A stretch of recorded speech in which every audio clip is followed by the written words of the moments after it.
سورة النجم مكية. بسم الله الرحمن الرحيم. والنجم إذا هوى ما ضل صاحبكم وما غوى وما ينطق عن الهوى إن هو إلا وحي يوحى.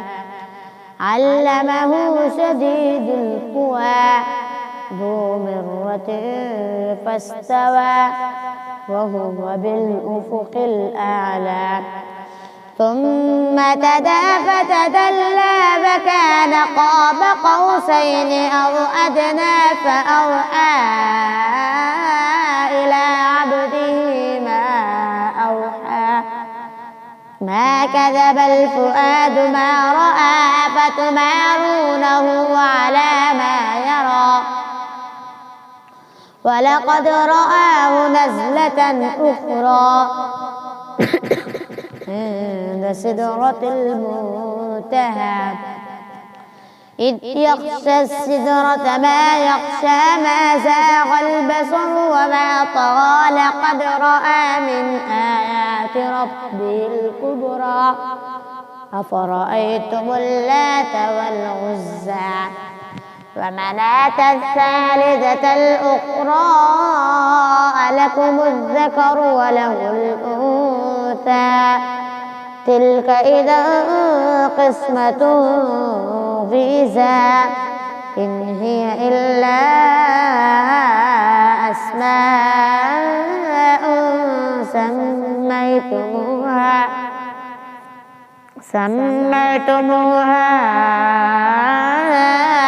أنتم وآباؤكم ما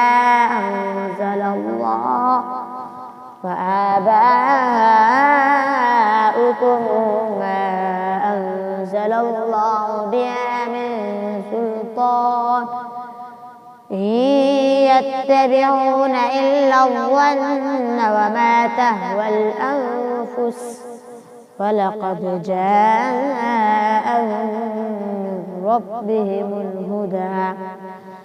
أم للإنسان ما تمنى فلله الآخرة والأولى. فكم من ملك في السماوات لا تغني شفاعتهم شيئا إلا من بعد أن يأذن الله لمن يشاء ويرضى. إن الذين لا يؤمنون بالآخرة ليسمون الملائكة تسمية الأنثى وما لهم به من علم إن يتبعون إلا الظن وإن الظن لا يغني من الحق شيئا.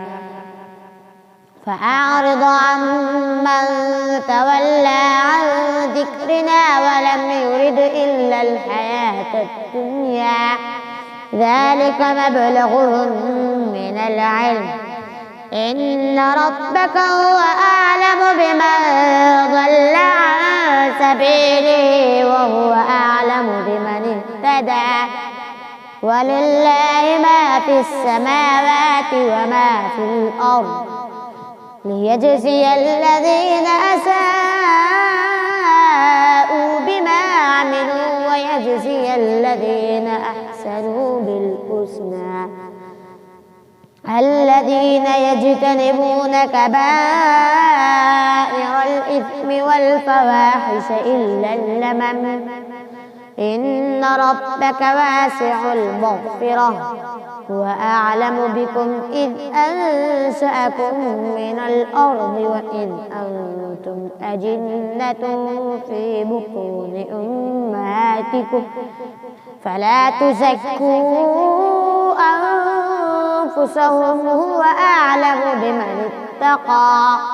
أفرأيت الذي تولى وأعطى قليلا وأكدى أعنده علم الغيب فهو يرى أم لم ينبأ بما في صحف موسى وإبراهيم الذي وفى ألا تزر وازرة وزر أخرى وأن ليس للإنسان إلا ما سعى وأن سعيه سوف يرى ثم يجزاه الجزاء الأوفى وأن إلى ربك المنتهى وأنه هو أضحك وأبكى وأنه هو أمات وأحيا وأنه خلق الزوجين الذكر والأنثى من نطفة إذا تمنى وأن عليه النشأة الأخرى وأنه هو أغنى وأقنى وأنه هو رب الشعرى وأنه أهلك عادا الأولى وثمود فما أبقى وقوم نوح من قبل إنهم كانوا هم أظلم وأطغى والمؤتفكة أهوى فغشاها ما غشا فبأي آلاء ربك تتمارى هذا نذير من النذر الأولى أزفت الآزفة ليس لها من دون الله كاشفة أفمن هذا الحديث تعجبون وتضحكون ولا تبكون وأنتم سامدون فاسجدوا لله واعبدون صدق الله العظيم.